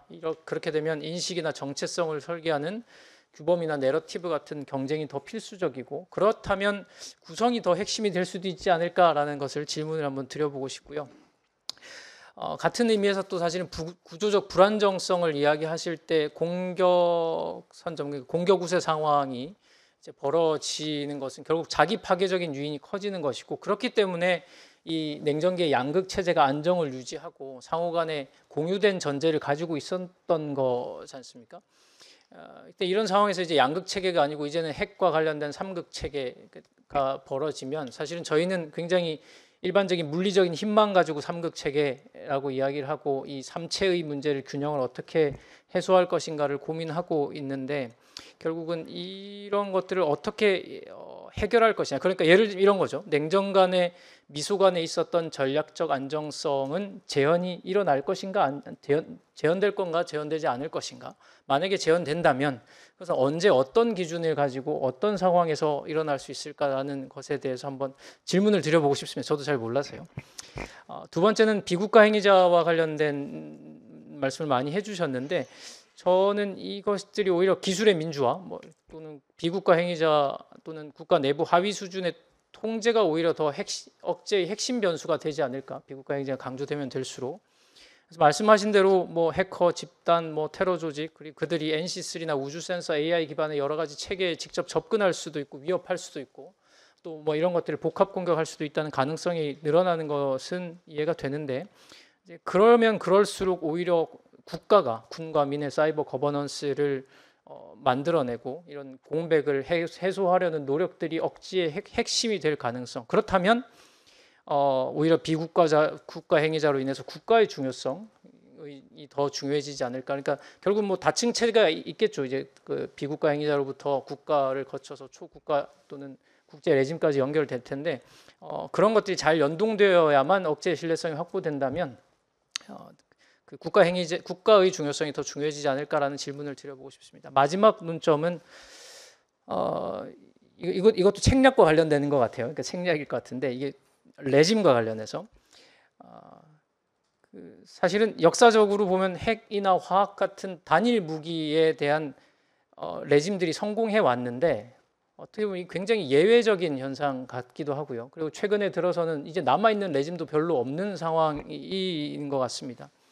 그러니까 제도라는 것, 제도와 레짐의 신뢰성은 하락하니 겨우 그나마 성공적인 사례들이 다 지금은 실패로 돌아가고 있고 유명무실화되고 있는 상황에서 우리는 그러면 여기서 어떤 책략을 가지고 이 레짐들을 만들어 나갈 것이냐라는 것이고, 그러면서 또 발표문에서 강조된 것이 중에 하나는 결국 레짐 자체도 교차 영역이잖아요. 그러니까 AI에 대한 레짐, 또 사이버에 대한 레짐, 우주에 대한 레짐, 이런 것들이 하나의 무기체로 결합해서 이것들이 위협을 한다면 그 레짐 자체도 그 교차 영역과 관련된 것들을 시도해야 된다. 물론 그러니까 책략적으로 보면 처음에는 굉장히 단위 기술, 핵심 기술부터 최소 기준부터 어떻게 하면 이걸 규제할 수 있을 것인가는 기술 통제 레짐부터 시작하겠지만 그 다음 단계로 넘어가면서 이 대규모로 다자로 확장하게 될 텐데, 제 질문은 아마 두 가지의 책략의 방향이 있을, 전략 방향이 있을 것 같은데 어떤 게 더 중요한지에 대해서 제가 신승유 교수 박사께 묻고 싶은 겁니다. 그래서 특정 무기 레짐 이게 더 현실적일지, 아니면 좀 미약하지만 교차 영역, 위협으로 인식되고 있는 이 교차 영역에 대한 레짐부터 우리가 좀 더 강하게 이제 통제하는 레짐으로 노력을 집중해야 될지에 대한 질문, 어떤 게 더 효과적일지, 어떤 게 더 실현 가능성이 높을지에 대한 이야기, 이런 것들을 한번 고민할 수 있으면 어떨까 싶습니다. 이상으로 마치겠습니다. 예, 감사합니다. 그야말로 전후 좌후를 종횡무진하는 굉장히 포괄적인 코멘트를 좀 해주셨는데, 코멘트 해주신 것 중에 제게 딱 들어온 거는 메타 구성이 중요하다라는 말씀. 어쩌면서는 구조와 구성과 제도라고 하는, 우리가 보통 통상적으로 하는 이런 3대 시각의 맥락에서 문제를 이렇게 봤는데, 그런 것들을 전체적으로 어떻게 가로지르면서 그 비중들을 어떻게 조정하는 나름대로의 프레임워크를 만들어 나갈 것이냐에 대한 고민들이 아마 필요하지 않나라는 그 말씀해 주신 거가 굉장히 중요한 포인트인 것 같고요. 아마도 지금 그 학계 연구가 많이 아주 이렇게 좀 진전되고 있는 상황이 아니기 때문에 출발은 이런 보통 우리가 통상적으로 익숙하게 알고 있는 프레임워크로 시작하지만 궁극적으로 우리가 도달해야 될 포인트들은 그런 것들을 전체적으로 엮어나가면서 문제를 보는, 그리고 또 뒤에 자세히 얘기해 주신 것처럼 각각의 그 구조와 구성과 제도 안에 있는 여러 가지 세부 이슈들의 문제들을 어떻게 조절해서 문제를 볼 것인지에 대해까지도 좀 프레임워크를 좀 발전시켜 나가야 될 과제가 있지 않나라는 생각을 해보게 됩니다. 예, 이어서 이찬성 박사님 토론 부탁드립니다. 감사합니다. 교수님 늦어서 죄송합니다. 제가 점심이 너무 맛있어가지고 영혼이 팔렸습니다. 그 정정현 박사님 글 너무 좋고요. 정말 기존 문헌 연구는 너무 충실하게 하셔가지고 뉴클리어 오더 관련된 책들은 다 보신 것 같아요. 그래서 이 자체로도 훌륭하시고 또 앞으로 또 책으로도 생각하실 것 같은데 조금이나 좀 보탬이 된 말씀을 드렸으면 좋겠습니다. 그러니까 먼저 이제 개념적인 논인데, 그러니까 nuclear order하고 international order 합쳐가지고 nuclear based international order, 참 새롭고 참신한 그런 개념이었어요. 그래서 핵 기반 국제 질서. 그래서 그거를 좀 명확하게 이제 정의 내리시지는 않는데, 이제 보시면은 핵의 무력 사용에 의한 인류 절멸을 방지하기 위해 핵 능력의 통제를 넘어 국가들의 관계 전반을 제어하는 세력, 제도, 규범적 구조, 이렇게 말씀하세요. 아마 워커라고 하는 그 분의 그 글을 좀 인용하셨던 것 같은데, 그래서 국제 질서 또 국제 시스템, 이게 좀 다른 개념이거든요. 근데 지금 우리 정종혁 박사님 하신 질서, 아주 심플하게 말하면 governing arrangements인데, 베리 부잔 좀 그 개념을 많이 쓰신 것 같아요. 그래서 베리 부잔은 질서를 하나의 체계 안에서 구성 주체들 간의 안정적인 관계, 그래서 이것을 규범, 제도 혹은 권력 배분, 그러니까 세력 말씀하셨으니까 권력 배분을 통해서 유지하는 것. 근데 이제 보면은 AI가 행위자로 또 등장하기도 하거든요. 그러니까 행위자는 사실은 시스템적인 면으로 봐야 되는데, 전통적으로는요, 그렇죠?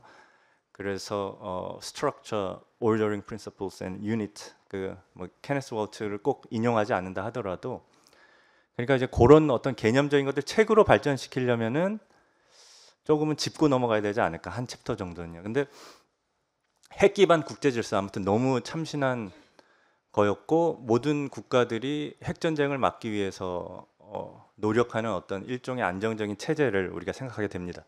그런데 개념은 그렇고, 요게 이제 어떤 분들이 생각하실 때는 스테이투스 쿠어 바이어스다. 그러니까 이제 그 logic of restraint 말씀하셨는데, 이걸로 핵 전쟁을 막기 위한 어떤 협력 체제로 국제 질서를 정의하셨는데, 핵 경쟁이라는 것도 이 핵 기반 국제 질서에 들어갈 수가 있거든요. 그래서 mutual assured destruction에서 끝나셨어요, 매드에서. 근데 사실은 그게 슐레진저 닥트린도 나오고 countervailing strategy, prevailing strategy. 그러니까 핵 경쟁이라고 하는 것도 국제 질서에 들어갈 수가 있다. 그래서 이렇게 스테이투스 코 바이어스로 볼 수도 있는데, 아직까지 핵 전쟁이 한 번도 안 일어났으니까요. 예. 그런데 이제 그런 것들 개념에서 조금 보셔야 될 것 같고, 또 다른 개념적인 면에서 기술 유물론에 대해서 또 한번 고민을 하셔야 될 것 같아요. 그러니까 AI라고 하는 게 갑자기 인간 정치를 변화시키기 시작하는데, 기존에는 그래도 logic of restraint였는데, 우리 인류가 갑자기 이제 비관론적으로 나가시거든요. 그러니까 이 그로티우스가 이제 갑자기 홉스가 되는데, 그것도 좀 논리적으로 조금 깊이 고민하셔서 철학적인 문제를 좀 담아주셨으면 좋겠습니다. 그 다음에는 이제 논리적인 긴장들을, 이건 다 해결 가능한 긴장들 같아요. 근데 제가 이제 박사님 글을 보면서 느꼈던 게 이제 세 가지인데, 그 첫 번째는 이제 세력 부분에서 이제 이 불안정성이 나타나게 되는 이유가 AI 때문에 상대 국력의 인식의 불확실성, 그러니까 상대 국력을 인식함에 있어서 불확실성이 나타난다.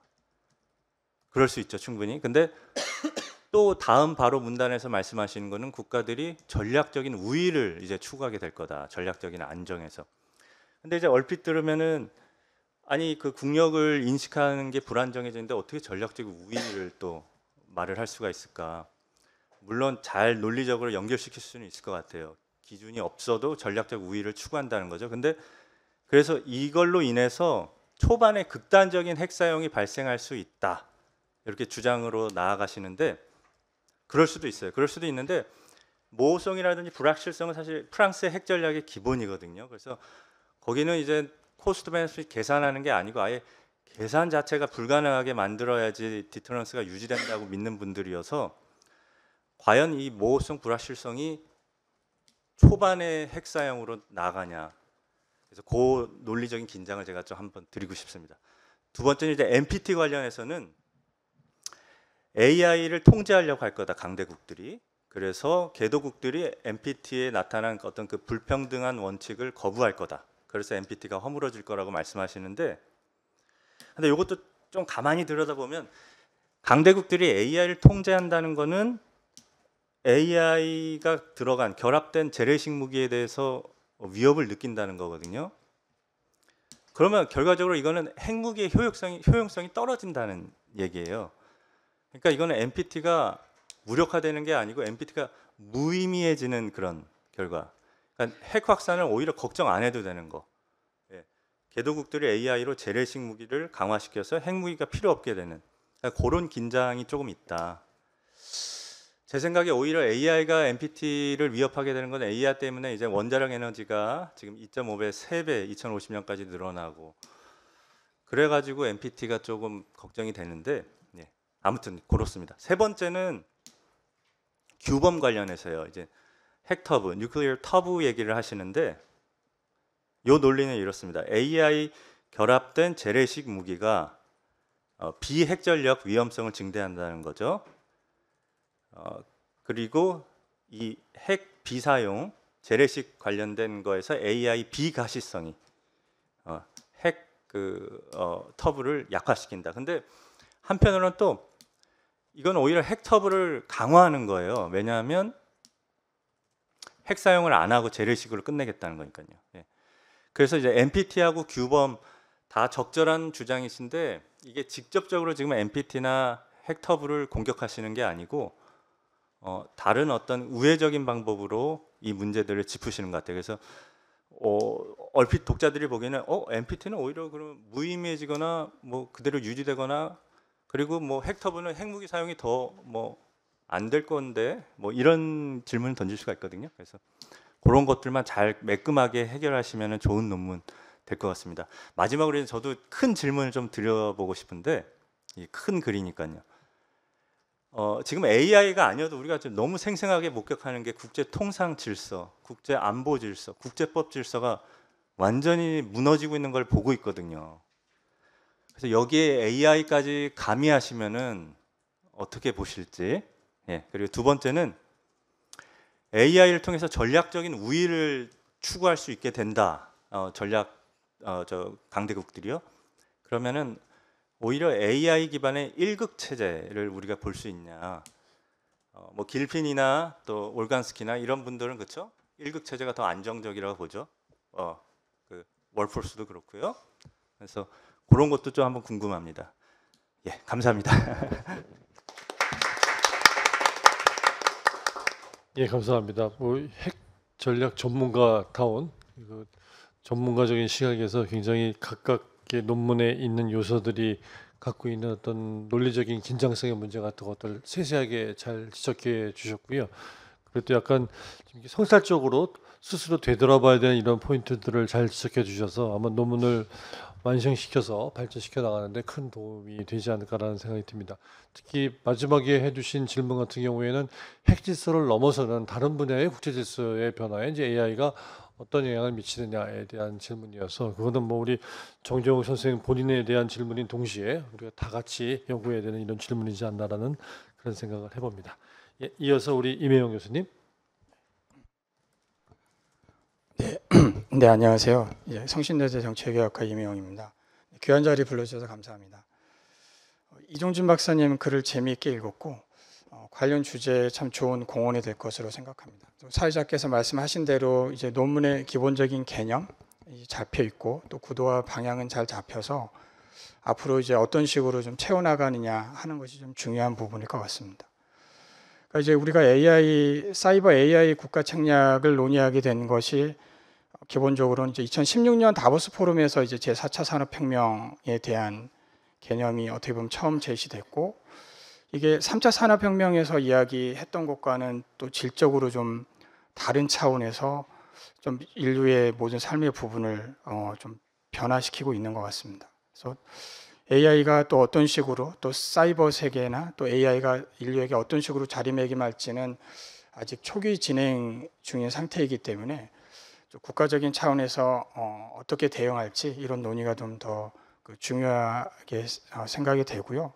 어떻게 보면 지금 이종진 박사의 글이 대통령실에서 최근에 그 AI 수석실이 새로 생긴 것으로 알고 있는데 가장 고민하는 주제가 아닌가, 네, 그런 생각이 듭니다.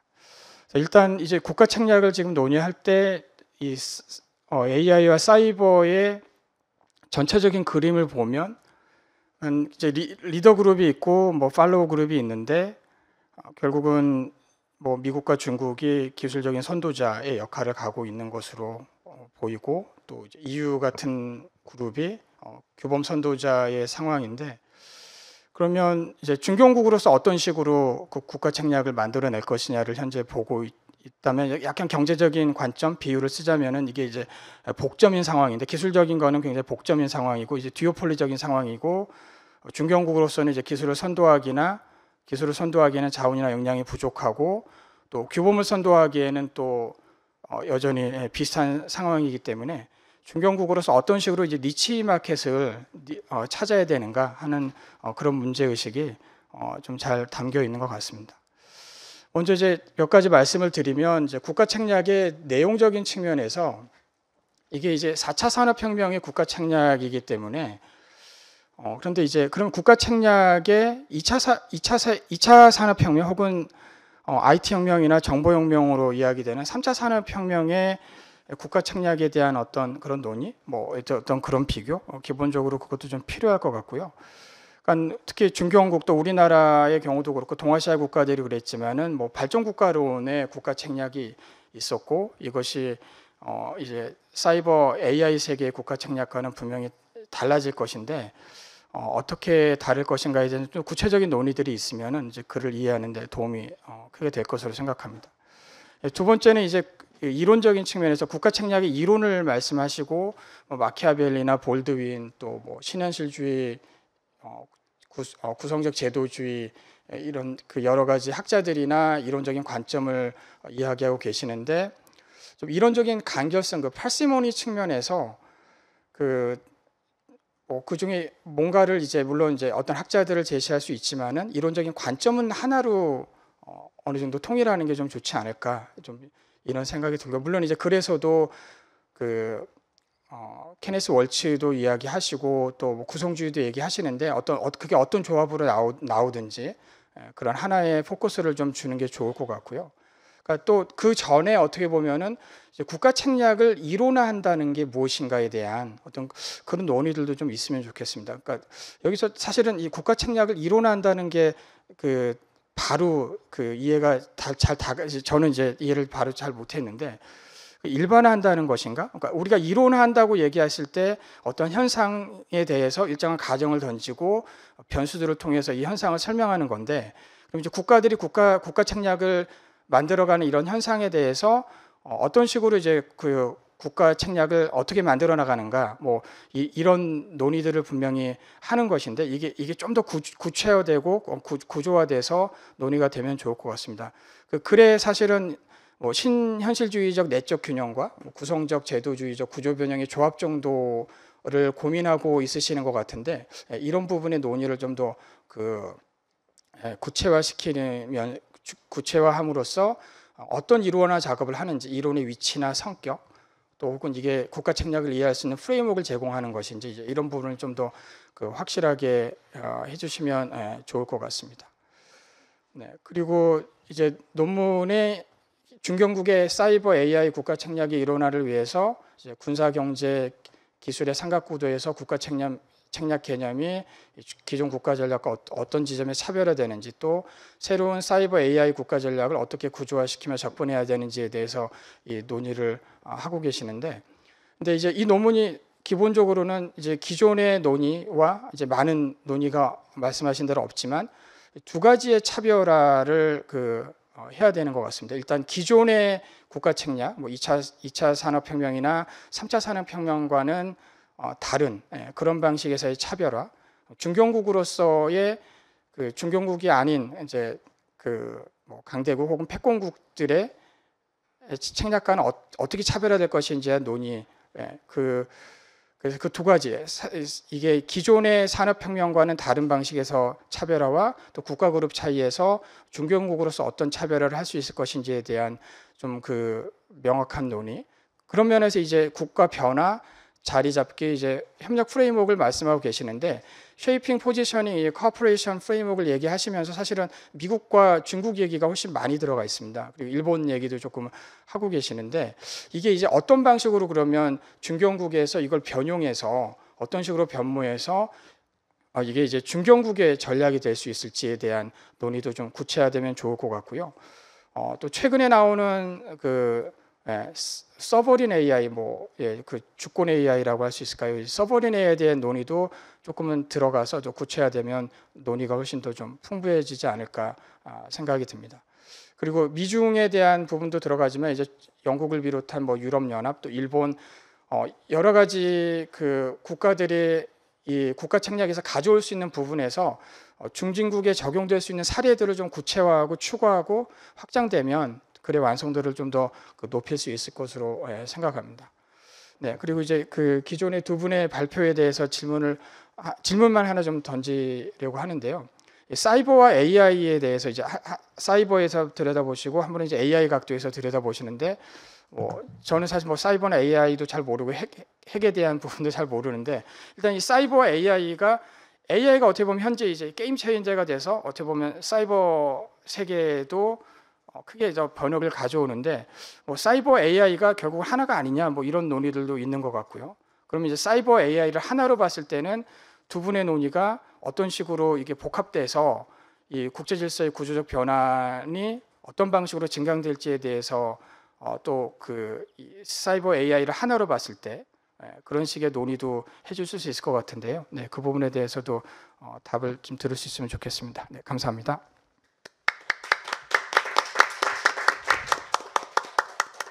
국가 책략이라고 하는 이 용어 개념이 그게 아직 흔히 많이 쓰이는 거는 아닌데, 이제 스테이트 크래프트에서 그걸 번역하는 맥락에서 쓰는 용어인데, 쉽게 풀면은 국가를 운영하는 국정의 술, 통치술, 뭐 이렇게 번역할 수도 있을 것 같아요. 근데 제가 통치술이라는 표현을 안 쓰고 국가 책략이라고 시작을 한 건 푸코의 거버먼탈리티, 통치술 뭐 이런 식으로 번역을 해서 혼돈이 있을 것 같아서 다른 식으로 바꿨는데, 이거를 번역한 용어를 중국에서 번역한 거를 봤더니 확실히 한자어 쓰는 데는 우리보다 한 수 위거나라고 했던 게, 중국에서는 스테이트 크래프트를 치국 방략이라고 번역을 하더라고요.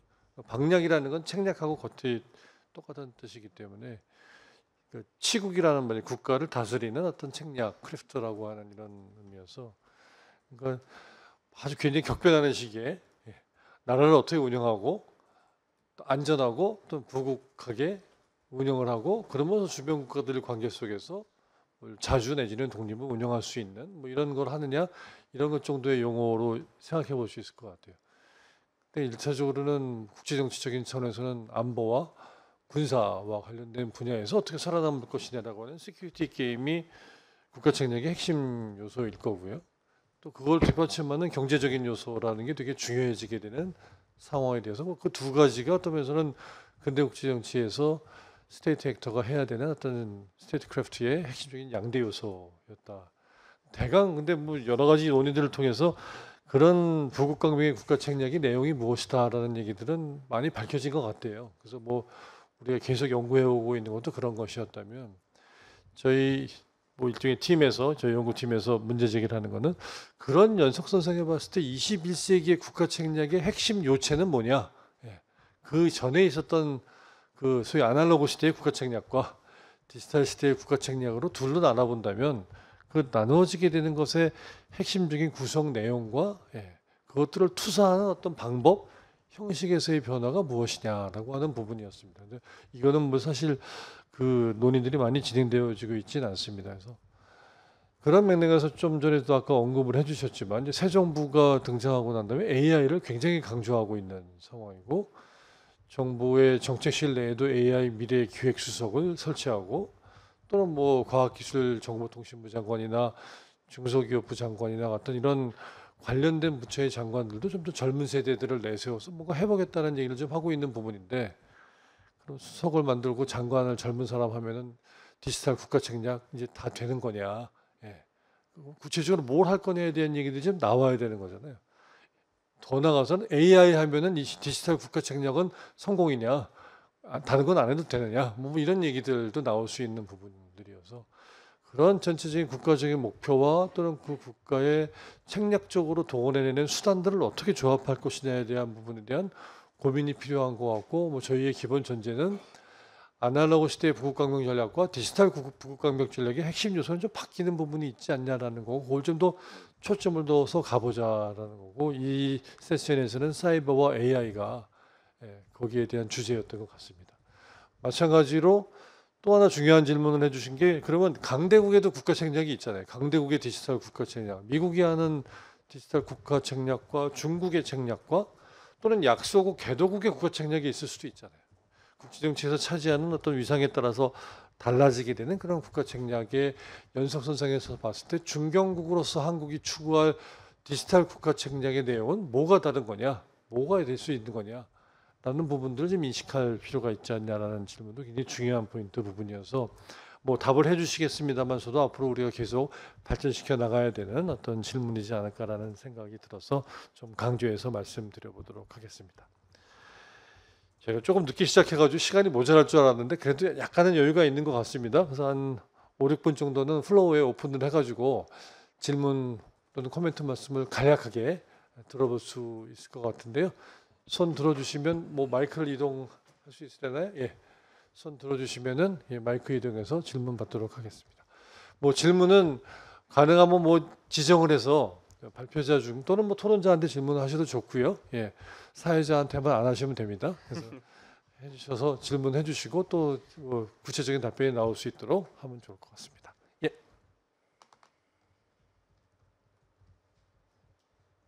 예, 저쪽에.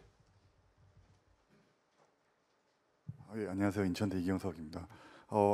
전 우선 너무 발표 잘 들었습니다. 저는 조금 세 분 발표자님이랑 토론자분께 그냥 질문을 좀 드리고 싶은데 그냥 제가 생각했을 때 국가의 핵 전략을 크게 세 개로 나눌 수 있을 것 같습니다. 핵탄두, 그다음에 투발 수단 능력, 그다음에 지휘 통제 시스템인 것 같은데 지금 AI랑 핵의 넥서스를 말씀하실 때는 제가 이해하는 부분에서는 AI가 소위 말하는 핵 전력의 지휘 통제 시스템에 미치는 영향이 클 것 같다라고 생각을 하는데 그런 부분에서의 어떻게 구체적으로 AI가 핵의 지휘 통제 시스템에 영향을 미칠 수 있을지에 대해서 좀 설명해 주시면 좋을 것 같고요. 그다음에 이제 말씀하셨던 게 정종영 선생님께서 말씀하셨던 거는 이제 결과적으로 AI라고 하는 주체를 상정했을 때는 기업이라고 하는 주체를 상정할 수밖에 없는데 이 기업이라고 하는 게 국가의 소위 말하는 안보 전략을 핵심의 안보 전략을 구성하고 논의를 할 때 어떻게 기업이라고 하는 것들을 어떤 기업이 가지고 있는 소위 말하는 profit making이라고 하는 게 기업의 소위 말하는 존재 이유인데 그것이 이제 국가라고 하는 어떤 안보 전략으로 들어갔을 때 기업이라고 하는 소위 말해서 이 공적인 이윤 추구와 사적 이윤 추구라고 하는 이 갈래 속에서 어떻게 좀 코디네이션을 할 수 있을까 이런 부분에 대해서 좀 말씀해 주시면 감사하겠습니다. 사이버 뉴클리어 넥서스가 지휘 통제 시스템에 미치는 영향에 대한 얘기 이건 오히려 세 분 발표자보다 오늘 토론하신 손한별 교수님이 전문가세요. 그러니까 토론하셔서 다 끝나신 줄 알았을 텐데 답변도 좀 부탁드리고요. 예. 기업 행위자에 해당되는 건 오히려 신승현 선생하고 정종 선생 두 분 다 착하신 얘기하실 수 있을 것 같은데요. 예, 부탁드려서 질문을 일단 몫을 맡겨놨습니다. 예, 한두 번만 더 간단히 질문해 주시면 좋을 것 같은데요.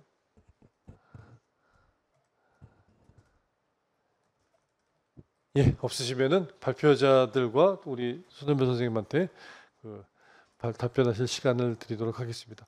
뭐 4분 하시고 2분 안 하시면 섭섭하니까 한 1분 정도 드릴게요. 예, 뒤에 쭉 여기서 발표하신 순서대로 예, 신승희 선생님부터 시작하겠습니다.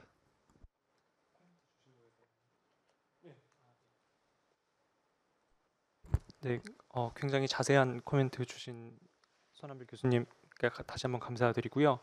그 메타 구성의 프레임워크를 더 고민해야 된다는 부분에는 저도 크게 공감을 하고 그에 맞춰서 연구를 더 진행해 나갈 필요가 있겠다라고 생각을 했습니다. 이어서 몇 가지 좀 중요한 질문 주셨었는데 사실 제가 이 핵에 대해서 잘 모르기도 하고 여전히 공부를 하고 있는 상황이라서 답할 수 있는 준비는 아직 되어 있지 않은 것 같은데요. 그래서 주신 말씀 중에서 저 역시 중요하다고 느꼈던 부분에 대해서 몇 가지 한 번 더 언급을 하고 가는 정도로 말씀드리고 싶습니다. 하나는 비국가 행위자의 영향력이 신장을 한다는 것이 굉장히 중요한 현상이다라는 거는 이제 뭐 다들 공감하는 바인데 이제 억제 측면에서 이런 비국가 하위 주체들을 이제 통제하는 것이 핵심이 될 거고 그런 측면에서는 오히려 국가의 어떤 역할이나 기능 같은 게 여전히 중요하다라고 말씀해 주신 바에 대해서는 저도 크게 공감을 하고요. 이게 이제 논문의 어떤 내용을 더 발전시켜 가는데 담아내야 되는 부분이라고 생각을 합니다. 그리고 사이버 핵 위협 완화를 위한 레짐을 모색하는 차원에서 이 책략을 어떻게 짜야 되냐라는 말씀도 주셨는데 특정 무기를 규제하는 레짐이 현실적일지 아니면 사이버와 핵의 연결고리를 차단하는 이 교차 영역에 대한 레짐이 더 현실적일지 질문을 주셨고 이 역시 되게 어려운 질문이라고 생각을 하는데요. 이제 보통 사이버 핵 넥서스를 연구하는 해외 학자들 시각을 보면 좀 후자에 좀 더 가까운 것 같습니다.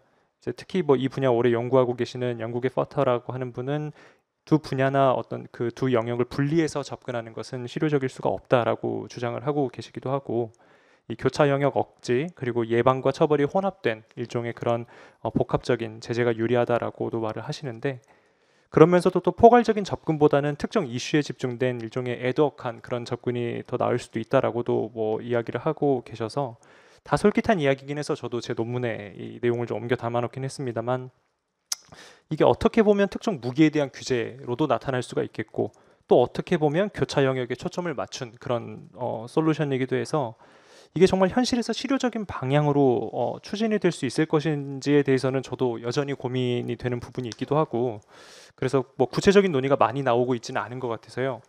계속 고민을 해나가야 되는 과정인 건 분명해서 뭐 논문을 발전시켜 나가는 과정에서 더 공부하도록 하겠고요. 그 마지막으로 임 교수님께서 사이버 AI가 하나로 묶일 수가 있다라고 지적해 주시면서 제가 연구하는 바나 정 선생님이 연구하는 것의 어떤 통합 가능성에 대해서도 말씀해 주셨는데 무기의 현대화 과정에서 현재 그 전개되고 있는 어떤 디지털화라는 것이 그 디지털 의존성의 증대로 이어지고 있고 이게 AI의 어떤 개입으로 인해서 빠르게 증가를 하고 있는 상황이고 그게 결국에는 사이버 공격의 취약성 증대로 이어지고 있기 때문에 이제 분명히 분리해서 이야기하기는 굉장히 어려운 측면이 있는 것 같습니다. 뭐 아직 그럼에도 사이버 핵 넥서스를 연구하시는 분들 중에는 그 분석 대상에 AI를 집어넣는 거를 좀 꺼려하시는 분들도 많이 계시는 것 같긴 하고요. 이게 오히려 그 연구의 어떤 분석의 범위라든지 또는 인과관계나 상관관계를 드러내는데 좀 불리하다라고 생각을 하셔서 그런 것 같은데 이제 저는 개인적으로 이 AI가 사이버 공격의 측면에서 인간의 통제를 벗어나는 어떤 에이전시를 갖게 되는 시점이 온다면 그때는 이 두 개의 어떤 분야를 연계해서 가야 되는 것이 더는 어떤 선택적인 문제가 아니라 그때는 그렇게 갈 수밖에 없겠다라는 생각이 들었습니다. 이 정도 말씀드리겠습니다. 감사합니다. 예, 감사합니다. 이어서 정지용 선생님. 네, 먼저 그 이찬송 박사님과 그리고 다른 토론자 분들의 정말 깊고 넓은 가르침에 진심으로 감사드립니다. 먼저 이찬송 박사님께서 아주 정말 훌륭하게 지적해 주신 점들에 대해서 몇 가지 제 앞으로의 발전 방향을 보고 드려보겠습니다. 먼저 첫 번째로 그 뉴클리어 베이스드 인터내셔널 오더의 개념화를 어떻게 발전시킨지를 계속 노력해 봐야 되겠는데요. 이 개념은 결국 지금까지의 선행 연구가 핵무기에 치중한 그 뉴클리어 오더를 중점 논했다면은 전 그 핵무기에 대한 문제 의식이 오히려 그 핵무기만을 넘어서 국제 질서 전체적인 함의를 가진다라는 점에서 뉴클리어 베이스드 인터내셔널 오더를 모색했습니다. 결국 이것이 앞으로 핵이 그럼 국제 질서의 그 중심성을 유지할 것인가가 이 뉴클리어 베이스드 인터내셔널 오더의 국제 질서적 함의를 가르는 면이 될 텐데요. 이것은 지정 토론 말미에서 이찬성 박사님이 제시해 주신 것처럼 이 핵 외에도 결국 국제 안보 질서나 국제 경제 질서, 국제 규범 질서 등이 AI에서 어떻게 변환될 것인지 결국 그거와 있어서의 연계성을 논하는데도 의미를 가진다는 점에서 제가 깊게 고민해보고 다시 한번 발전시켜 보겠습니다. 특히 말씀해 주신 것처럼 이 시스템과 스트럭처와 그 오더의 개념적 차이는 반드시 짚고 넘어가야 될 것이고요. 이와 관련해서 결국 이제 AI뿐만이 아니라 역시 또 이경석 교수님께서 말씀해 주신 것처럼 이 비국가 행위자들과 그리고 국가 행위자들의 가지고 있는 행위자성과 그들이 가지고 있는 제약들을 제가 전체적으로 다시 한번 점검해 보겠습니다.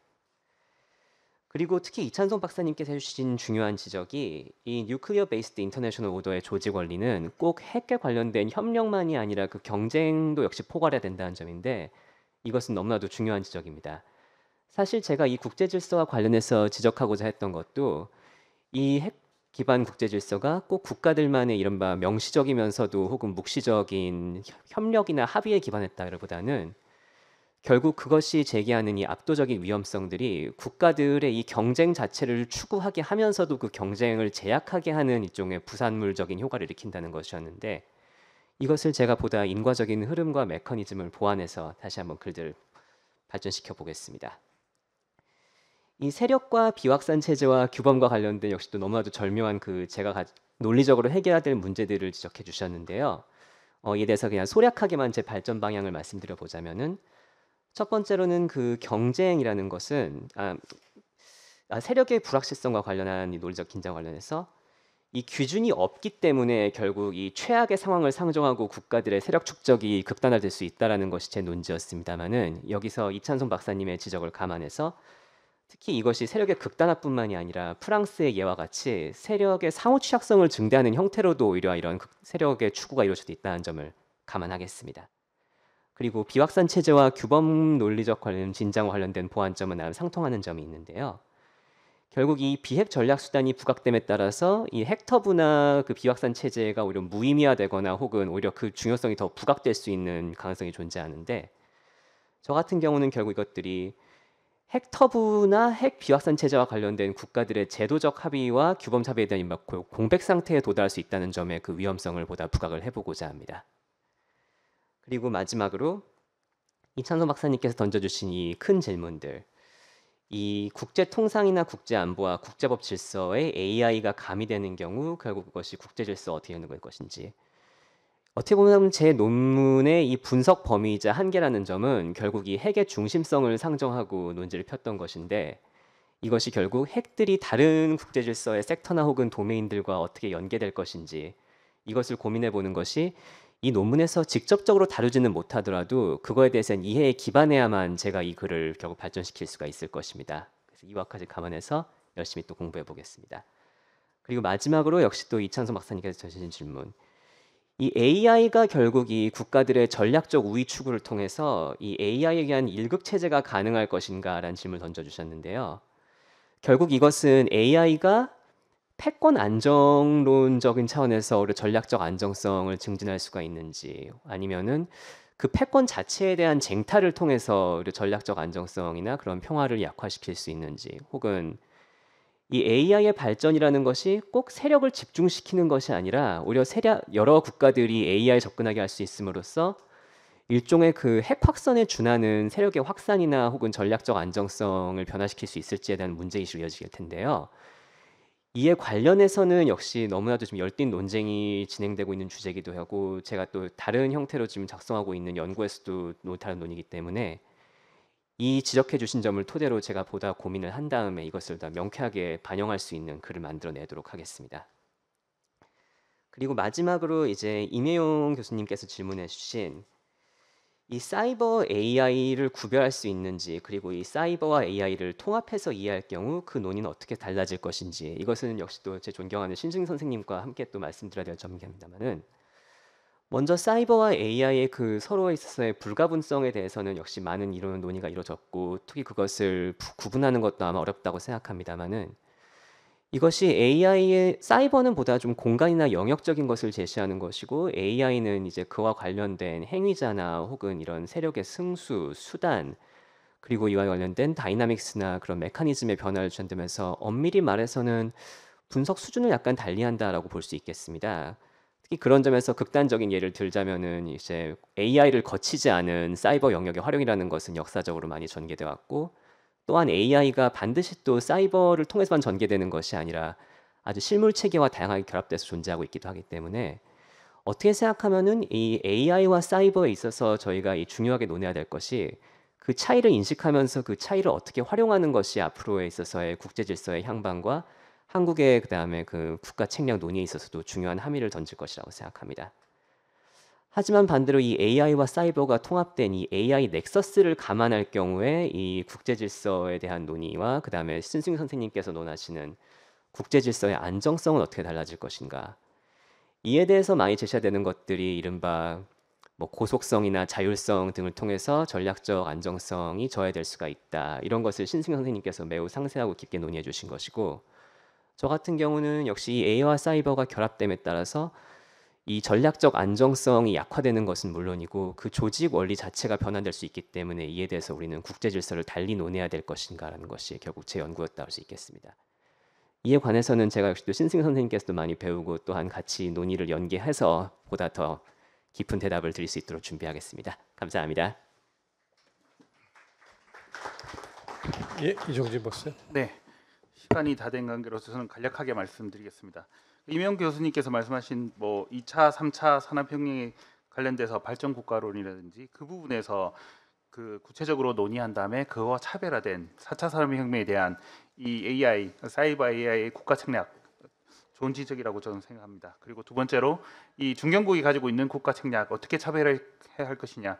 제가 봤을 때는 이 부분이 그 중견국이 가지고 있는 여러 가지 논의가 좀 구체화될 수 있는 부분이 일단 뭐 소버린 AI라고 했을 때 그것이 저희가 많은 뭐 논의나 이런 게 있었지만 그 소버린 AI도 그 미국과 중국이 말하는 소버린 AI하고 저희가 말하는 소버린 AI하고 중동에서 말하는 소버린 AI는 다 다르다고 생각합니다. 왜냐하면 그 소버린 AI 자체가 나왔던 게 미국의 오라클에서 제일 먼저 그 얘기를 했던 이유는 마케팅 혹은 반도체를 어떻게 팔아야 할 것인가에 대해서 나왔다면 그걸 받아들이는 뭐 중동이라든지 한국에서는 이것을 자주라는 개념을 통해서 어떻게 우리의 파운데이션 모델을 만들 것이냐 혹은 어느 정도의 독립을 이룰 수 있느냐 이런 식으로 받아들였다고 저는 생각합니다. 그래서 국가 책략 자체도 중견국이 가지는 분야는 똑같은 분야를 기술, 규제 혹은 뭐 정체성 관련해서도 똑같은 분야지만 미국과 중국이 하는 방법과 중견국이 가지는 방법은 동일하지만 다르다고 생각합니다. 이유는 글로벌 뭐 공급망이라든지 이런 거에서도 한국이 그 부분에서 미국과 중국에 대한 선택을 강요받을 수 있다고 생각합니다. 그리고 그 선택과 동시에 저희도 자체적인 그 글로벌 그 공급망을 구축해 나가는 시도도 같이 해야 된다고 생각합니다. 이 자체에 대한 국가 책략 자체가 1차원적이나 아니면 단층적인 것이 아니라 중층적으로 만들고 그리고 양방향적으로 만들어야지만이 이 국가 책략이 효율적으로 돌아갈 수 있다고 생각합니다. 네, 감사합니다.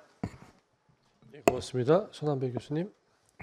네, 그 의도하지 않으셨겠지만 저한테 어려운 질문을 주신 이경숙 교수님께 감사드리고 틀린 거 있으면 여기 우리 또 국방대 육해공군 장교들이 제 말을 수정해 주리라 믿고 말씀드리겠습니다. 그 일단은 말씀하신 대로 결국은 그 군사 수없이 반복되는 군사 행동이 탐지, 결심, 타격인데 이 각각의 행동들을 더 강화하겠죠. 얼마나 잘 표적을 잘 따고 또 신속하게 결심해서 어떤 타격하는 이 수없이 반복되는 군사 행동인데 저는 이제 한 이거부터 시작해서 한 4가지 정도의 다른 방향으로 발전되어 나갈 수 있다고 생각합니다. 첫째는 말씀드린 대로 이 단계들을 수없이 반복되는 과정 사이클을 굉장히 빨리 돌리는 그러니까 이 연결되는 그 각각의 행동들을 굉장히 빠르게 돌릴 수 있는 것들이 아마 사이버와 AI가 이걸 잘 할 수 있을 것 같고요.